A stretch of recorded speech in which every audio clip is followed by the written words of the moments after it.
28장 말씀을 여러분과 함께 나누도록 하겠습니다. 하나님께서 오늘도 여러분과 저에게 은혜 주시기를 원합니다. 계속 말씀해 드렸는데 26장부터 28장 19절까지 오늘은 이제 두 내용을 말하고 있는데 19절까지는 두로의 멸망에 관해서 예언하고 있고 20절부터 마지막 절까지는 두로와 한 세트가 되어서 살아간 시돈에 대해서 그렇게 말을 하고 있습니다. 말씀드렸듯이 26장은요 두로의 참담한 멸망에 대해서 말하였고 이 두로의 참담한 멸망의 모습으로 인해서 열방이 아주 놀라고 두려워할 것이다, 그렇게 예언되어 있는데요, 오늘 28장을 읽어보면 왜 열방이 놀라고 두려워했는지에 있어서 더욱더 구체적으로 알 수가 있습니다. 한마디로 말하면 두로의 멸망은 상상치도 못한 일이었다. 그것 때문에 이제 놀라고 실망이 매우 컸던 것입니다. 27장에서는 정반대되는 내용 같은데 두로는 온전한 아름다움과 영화를 간직한 나라였다, 그렇게 말을 하는데 이것이 정반대의 말이 아니라 아주 연결되는 그런 말입니다. 세상적인 아름다움과 영화가 아무리 대단하다 할지라도 그 영화와 아름다움이 하나님의 심판을 면제해 줄 수 있는 것은 아니다. 그래서 이 두로의 멸망에 대한 예언은요 이사야서 23장을 읽어보면 그대로 나옵니다. 그러니까 이사야서 23장의 이사야가 이전에 예언했던 그 내용이 지금 에스겔서에서 그대로 나오는데요, 시대가 참 차이가 많이 나죠. 이사야 23장 9절에 이사야는 이렇게 예언합니다. 주께서 이 교만한 사람들을 낮추시고 땅에서 존경받던 사람들을 부끄럽게 만들기로 결정하셨다. 여기 사람들은 두로를 의미하는 것이다. 오늘 28장 19절까지 두로에 대한 심판이 26장, 27장, 28장 1절부터 19절까지 마무리되고 있습니다. 뒤이어서 시돈의 멸망이 간단하게 예고되어 있고요, 마지막 부분에는 좀 전혀 뜬금없는 것 같습니다. 이스라엘의 회복에 대한 이야기가 나옵니다. 자, 여러분 보세요. 두로의 멸망, 그 다음에 시돈의 멸망, 그리고 이스라엘의 회복에 대해서 나오게 된다라는 것입니다. 왜 이 마지막 이스라엘의 회복의 부분이 있는가라는 것은 뭐냐면 이방에 대한 멸망은 멸망 그 자체에 의미가 있는 것이 아니라 하나님께서 이스라엘을 회복시키는 데 있어서 구속사적인 의미를 갖는다는 사실을 알려주는 매우 중요한 역할을 하고 있다는 겁니다. 무슨 말씀이냐? 하나님은 이스라엘의 하나님만이 아니라 온 세상의 하나님이시다.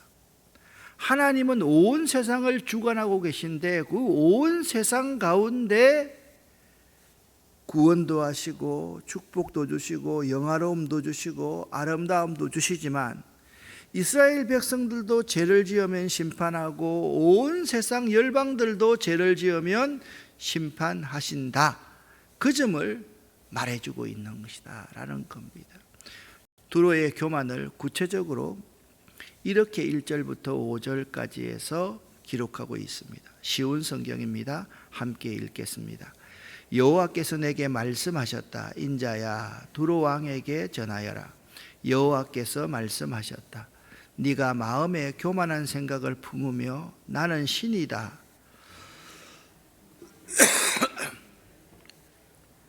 말한다. 네가 내 자신을 신처럼 지혜롭다고 생각하지만 너는 신이 아니라 사람일 뿐이다.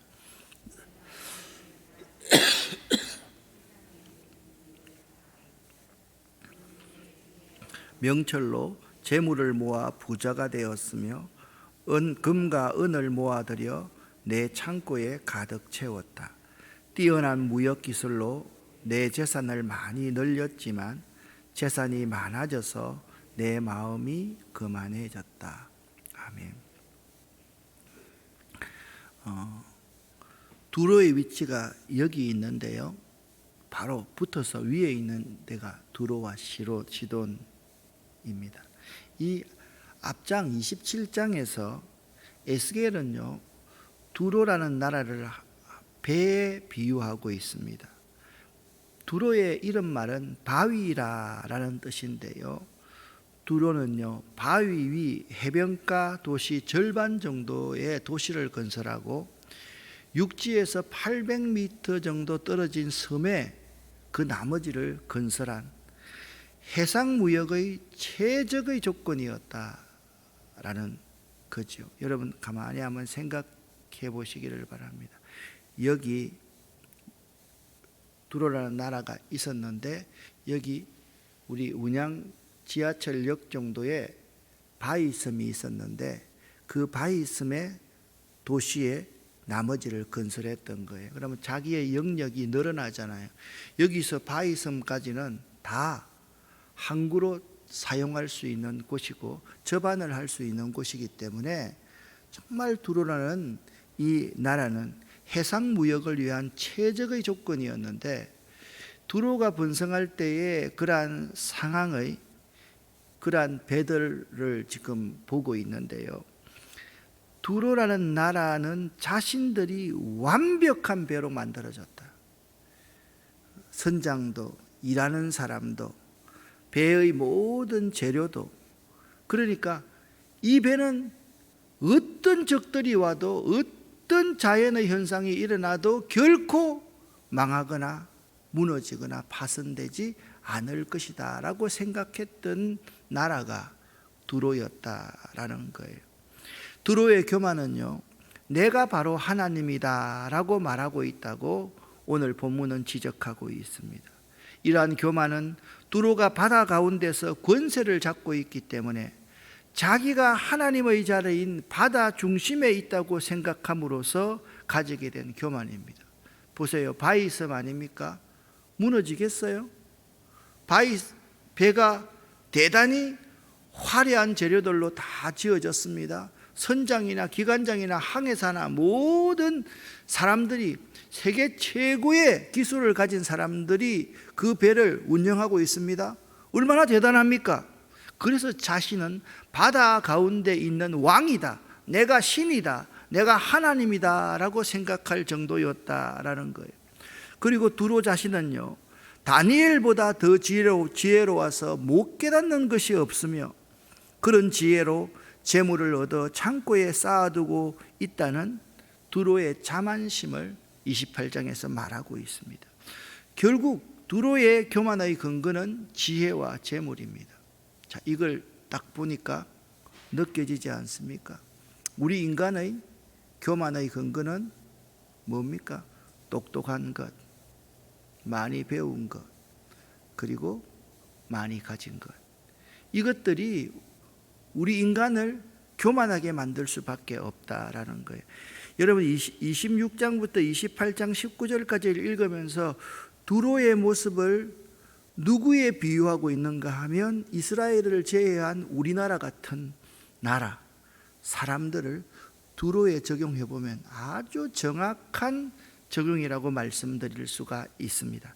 사실 지혜와 재물뿐 아니라 권능과 권위, 지위, 심지어는 우리의 기도, 우리가 선생 노릇하는 것, 또한 천부적으로 가지고 있는 좋은 성품까지도 얼마든지 교만의 근거가 될 수 있다라는 겁니다. 왜 그렇습니까? 나는 최고야, 나는 절대로 안 죽어, 나는 망하지 않아, 나는 내 힘으로 살아갈 수 있어, 이러한 것이 교만의 근거가 될 수 있다라는 겁니다.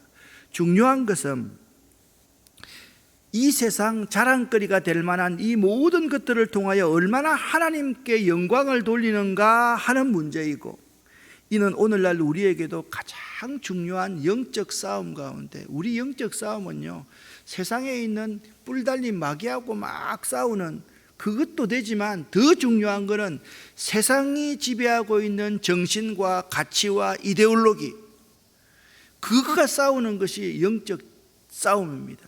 내 속에 어떻게 하면 하나님의 법과 성령의 법과 이 세상의 세속적인 법이 싸우는데 내가 이 법을 따라 이 법을 순종할 것인가, 그렇지 않으면 내 마음대로 살 것인가, 그것이 우리 영적 싸움의 가장 중요한 포인트가 된다라는 것입니다. 이는 우리들의 삶 가운데서 하나님께 영광을 돌려야만 하는데 그 영광을 내가 차지하는 것 자체가 곧 두로와 똑같이 나는 하나님이다, 내가 하나님이다 라는 의미가 포함되어져 있는 것입니다. 여러분이 하나님께 영광 돌려야 되는 것들을 내가 차지하면 두로와 똑같이 나는 하나님이다. 자, 바위섬에 건설됐습니다. 최적의 항구 조건을 갖추고 있습니다. 최고의 배를 가지고 있습니다. 무엇이 부족합니까? 하나님 없이 내 혼자 힘으로 살아갈 수 있어요 라고 하면서 날마다 이렇게 하는 거예요. 하나님, 이것 사기로 했어요, 사인해 주세요. 그럼 하나님이 주인이 아니죠. 자기가 주인이죠. 하나님, 내 이 사업 하기로 결정했어요, 하나님 도와주세요. 그 하나님이 꼭 요술방망이처럼 하나님을 생각하는 것이 교만이라는 것입니다. 두로의 교만에 대해서 하나님께서는 이렇게 하시겠다라고 말씀했습니다. 함께 읽습니다. 그러므로 나 여호와가 이렇게 말한다. 네가 스스로 내가 신처럼 지혜롭다고 말하지만 내가 세상에서 가장 잔인한 외국인들을 불러들여 너를 치도록 할 것이다. 그들이 칼로 너의 아름다움과 지혜를 내리치고 너의 찬란한 영광을 무너뜨릴 것이다. 그들이 너를 구덩이에 넣으리니 내가 바다 한가운데서 끔찍하게 죽을 것이다. 그런데도 네가 나는 신이다 라고 말할 수 있겠느냐? 너를 죽이는 사람들 앞에서 그렇게 말할 수 있겠느냐? 너는 그들 앞에서 신이 아니라 사람일 뿐이다. 너는 외국인들 앞에서 할례받지 못한 이방인처럼 죽음을 맞을 것이다. 나 주 여호와의 말이다. 아멘. 참 무서운 말이지요. 우리가 교만의 결과가 어떻게 되는지를 말씀해 주고 있는 말이지요. 두로가 말만은 내가 하나님이다 라고 말할 뿐만 아니라 마음으로도 하나님의 마음 같은 채 했기 때문에 이를 아신 하나님께서는 그런 말과 마음을 다시금 말하지 못하고 품지 못하도록 하는 방법을 강구하시기로 하셨는데, 그 방법은 신이 아닌 사람으로 하여금 두로를 치게 하셔서, 이 사람들은요 이 세상에서 가장 잔인한 사람들입니다. 여러분, 바이킹들의 모습을 가만히 보면 그들이 사람을 죽이는 것은요 너무너무 쉽습니다. 죽여서 바다에 던져버리면 모든 것이 끝납니다. 사람의 인권을 유린해서 바다에 던져버리면 바다의 물고기가 그 모든 것들을 뼈 하나 남겨놓고 다 처리할 것이기 때문입니다. 두로 자신이 신이 아님을 뼈저리게 느끼도록 하기 위해서 사람으로 하여금 두로를 치게 하시겠다는 것이 하나님의 방법입니다. 두로를 칠 자는 열국의 강포한 자로서 두로의 자랑인 지혜의 아름다운 것과 두로의 영화를 쳐서 더럽힐 것이라고 하나님께서는 말씀하셨습니다. 결국 두로는 하나님 행세하던 그 바다 가운데서 살육을 당하게 되고 할례받지 않는 자의 죽음처럼 비참하게 죽을 것이다 라고 말씀하고 있는 것입니다. 제가 말씀드렸지 않습니까? 두로가 누구를 상징한다고요? 여러분과 저를 상징하는 것이다. 우리가 유대인이 아니었지 않습니까? 우리가 처음부터 구원받은 사람이 아니었지 않습니까? 우리가 하나님의 은혜로 두로와 같은 아름다움과 영화를 누리고 있지 않습니까? 이러한 두로의 모습을 통하여서 우리는 항상 나에게 자신 있는 부분을 도리어 조심해야 하며, 그 부분을 통하여 교만해지면 바로 그 부분을 통하여서 하나님께서 심판하신다는 사실을 명심해야만 합니다. 묻습니다, 여러분. 여러분의 가장 자신 있는 부분이 무엇입니까? 아이고 나는 나이 드니까 자신 있는 부분이 하나도 없어. 거짓말하지 마십시오.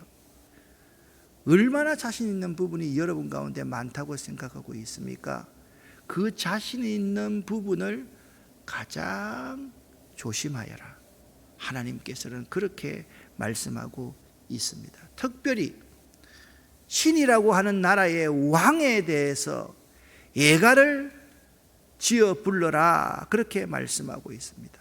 하나님께서는 두로 왕을 완전한 인이라고, 도장이라고 하셨는데, 이는 두로 왕을 완전히 인치다는 뜻으로 두로 왕의 국가는 올바른 정치를 행했었다는 것을 뜻하고 있습니다. 그러니까 두로가요 잘했다는 거예요. 정반대의 의미 같죠. 그런데 이게 참 의미가 있습니다. 또한 하나님께서는 두로 왕의 지혜와 그 나라의 아름다움을 인정하셔서 마치 에덴 동산과도 같았다라고 말씀하고 있습니다. 그리고 하나님께서는 두로 왕을 기름 부음을 받은 덮은 그룹이라고 말씀하셨는데, 이는 그의 왕의 자격이 정당하며 에덴의 생명나무를 지키는 그룹처럼 신성한 모습이라는 뜻입니다. 이 두로 왕은 하나님께서 세우셨기 때문에 그가 하나님의 성산의 화강석 사이에 왕래하였다고 하신 말씀은 두로 왕의 처소가 결코 제자리를 지키면, 자기 분수를 알면 결코 침략을 당할 수 없으며 화려한 곳이라는 것을 비유하고 있습니다. 우리도 마찬가지입니다. 우리가 누릴 수 있는 아름다움과 그 영화가 우리의 본분을 바로 지키면 침략 당할 수 없고 무너질 수가 없습니다. 그런데 우리는 그 아름다움과 영화로움과 그 지혜를 가지고 하나님을 대적하고 내가 하나님이라고 말을 하기 때문에 그 침략을 당하게 되는 것입니다. 정말 두로 왕은 지혜, 아름다운 자격, 능력, 영화, 통치 등 모든 면에서 완전하다고 할 수 있는 자였습니다. 이것이 두로의 복이었습니다. 정말 우리들은 신앙생활 잘하는 나라입니다. 한때 온 백성의 5분의 1이 5명 중에 한 사람이 예수를 믿는 그러한 민족이었고, 나라가 마치 기독교 국가처럼 그렇게 운영되었던 적이 있었습니다. 군대에 보십시오. 군목님들이 활기를 떨치면서 군을 운영했지 않습니까? 그러한 시대가 있었습니다. 이것이 두로의 복이었습니다. 이것이 우리들의 복이었습니다. 그러나 잘 들으십시오. 무역의 풍성함은 돈 많이 생기고 등 따숩고 배부르니까 그 나라, 온 나라가 강포가 가득하게 되었고, 그 나라의 그 아름다운 모습은 마음의 교만을 가져다 주었으며 그 영화로움은 지혜를 더럽게 했다라고 하나님께서 말씀하셨습니다. 실제로 에덴 동산에 살던 아담이 죄를 범한 것이나 에덴 동산과 비슷하게 훌륭한 여건에 있던 두로 왕이 죄를 범한 사실은 사실 큰 차이가 있는 것이 아니며 모든 인간은 그럴 수밖에 없다라는 공통점을 가지고 있습니다. 우리는 하나님께서 허락하신 풍성함과 그 아름다움과 영화로움과 그 지혜로움을 사사로이 이용해서는 결코 안 될 것입니다. 그 하나님의 은혜를 바로 알아야만 합니다. 여러분은 하나님의 은혜를 바로 알고 있습니까? 여러분을 이렇게 아름답게, 영화롭게, 여러분을 이렇게 지혜롭게 잘 살게 행복하게 만들어주신 분이 전적인 하나님이라는 사실을 여러분 알고 계십니까? 잊지 않고 있습니까? 잊어서는 안 됩니다. 그 본분, 그 위치를 잊어버려서는 결코 안 됩니다. 하나님이 한번 숨만 후라고 불어보시면 우리 인생 모두가 다 바다 가운데 두로의 영화처럼 다 잠기게 될 것이라고 하나님은 우리에게 말씀하고 있는 것입니다. 두로와 똑같은 인접 나라 시돈을 향한 예언의 주제도 이렇습니다. 함께 읽어보겠습니다. 여호와께서 내게 말씀하셨다. 인자야, 시돈성을 바라보고 그 성을 향해 예언하여라. 너는 주 여호와께서 이렇게 말씀하셨다라고 하여라. 오 시돈아, 내가 너를 치겠다. 내가 네 가운데서 영광을 나타내겠다. 내가 시돈을 심판하여 나의 거룩함을 드러낼 때 그들은 내가 여호와라는 것을 알게 될 것이다. 내가 시돈에 전염병을 보내겠다. 시돈의 거리들마다 피가 넘쳐 흐를 것이다. 사방에서 시돈을 향해 칼을 휘두르니 수많은 사람들이 죽어 넘어간다. 그때 그들이 내가 여호와라는 것을 알게 될 것이다. 아멘. 시온의 심판을 향한 예언은요, 하나님의 영광을 나타내는 것이 주제입니다. 특별히 하나님의 거룩함이 나타남으로 하나님의 심판이 이루어진다라는 사실입니다. 마치 중재인을 심판하듯이 하나님께서는 연병과 사방의 칼을 통해서 시온을 국문하시면 하나님의 거룩함이 나타나게 되어서 우리가 여호와와 하나님을 알게 될 것이다, 바로 알게 될 것이다 라고 말씀하고 있는 것입니다. 사실 시돈의 죄와 이스라엘의 죄를 비교해 본다면 이스라엘의 죄가 더 중하지 시돈의 죄가 더 중하다라고 말할 수도 없을 것입니다. 그런데 시돈을 지금 중재인처럼 국문하시고 이스라엘을 선대하시는 두 행위로 하나님의 영광을 나타내겠다는 말씀은 모순이 아니라 매우 중요한 의미를 갖습니다. 이는 하나님의 공의가 이 세상 모두에게 골고루 임하신다는 것을 말씀하고 있습니다. 이스라엘은 그래도 회개조차 할 수 있는 나라입니다. 그런데 두도와 시돈은 그런 상황에서 그렇게 존귀하게 세워주셨는데 회개라는 회자도 모르는 나라들입니다. 그러니까 회개할 수 있는 이러한 나라는 그래도 세워주겠고 회개하지 못하는 나라는 영원히 멸망할 것이다. 맞지 않습니까? 지난 시간에 제가 기독교의 진리에 가장 중요한 것이 두 가지 있다. 여러분 기억나시죠? 하나님의 전적인 주권과 인간의 완벽한 무능함, 이것이 기독교 교리의 전부입니다. 하나님은요 전적인 주권을 다 가지고 있습니다.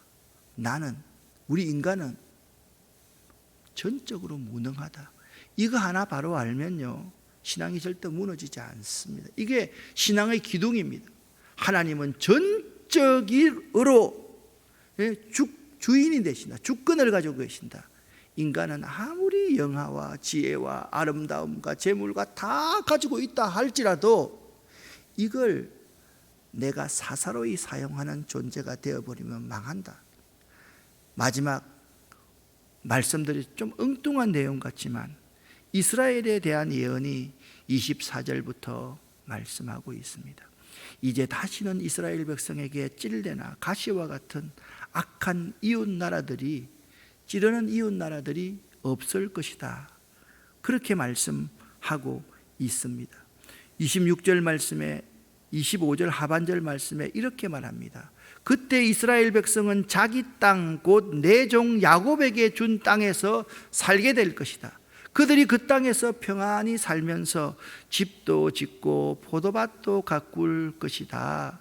이스라엘 백성은 평안히 살 것이다 라고 말씀하고 있습니다. 앞에서 예언된 모든 열방이 이 땅에서 끊쳐지리라는 내용과는 정반대의 이스라엘이란 이러한 내용의 예언은 약속에 대한 하나님의 성실하심과 그로 인해서 이스라엘이 단지 하나님의 백성이라는 사실 하나만으로 받는 표현할 수 없는 가장 축복이라는 것입니다. 이스라엘이요 이 땅에서 평안하고 집을 짓고 영화롭게 살 것이다 라고 말씀하고 있습니다. 자, 전번 시간에는 이것만 기억했다면 오늘 이것만 꼭 기억하시면 여러분 축복입니다. 나에게 가장 중요한 것은 하나님은 절대 주권을 가지고 계시며 나는 완전한 죄인이라는 것이다. 두 번째, 오늘 두로의 멸망과 시론의 멸망에서 말씀하고 있습니다. 오늘날 우리 믿는 성도들의 가장 큰 축복은 하나님의 자녀됨이 모든 세상의 축복보다 가장 크다라는 사실입니다. 믿으십니까? 내가 하나님의 자녀라는 그것 때문에 하나님께서 우리에게 축복을 주시고 구원을 주시고 영화로움을 주시고 지혜를 주시고 아름다운 것을 주시고 모든 것을 누리게 하는 것이지, 내가 잘해서 무역을 잘해서 하나님의 축복을 받고 사는 것이 아니라는 거예요. 많은 사람들이 있잖아요. 하나님의 자녀됨의 축복을 잊어버리고 내가 누리고 있는 영화와 아름다움과 지혜와 재물만을 생각하는 거예요. 그건 축복이 아니에요. 내가 하나님의 자녀가 된다면 이것이 이 세상에서 가장 큰 축복이다 믿으시기를 예수 이름으로 간절히 축원합니다. 기도하겠습니다. 살아계신 하나님 아버지여, 감사합니다. 고맙습니다. 내가 하나님의 자녀가 되는 이 축복, 이스라엘이 그렇게도 잘못 살았지만 그래도 이 땅에서 평안히 누리며 살게 할 것이다 라고 말씀하시는 하나님의 그 축복의 약속의 말씀이 우리에게도 그대로 이루어질 수 있기를 원합니다. 하나님 아버지, 내가 하나님의 자녀됨이 모든 축복보다 가장 크다는 사실을 잊지 않도록 도와주시옵소서. 하나님은 절대 주권자이십니다. 나는 완전한 죄인 중에 죄인입니다. 그 고백을 하면서 살아가는 저희가 될 수 있도록 도와주시옵소서. 오늘도 이 새벽 제단을 쌓는 모든 주의 권속들에게 하늘의 복과 원천의 복을 내려 주시옵소서. 예수 그리스도 이름으로 축복하옵고 간절히 기도드립니다. 아멘.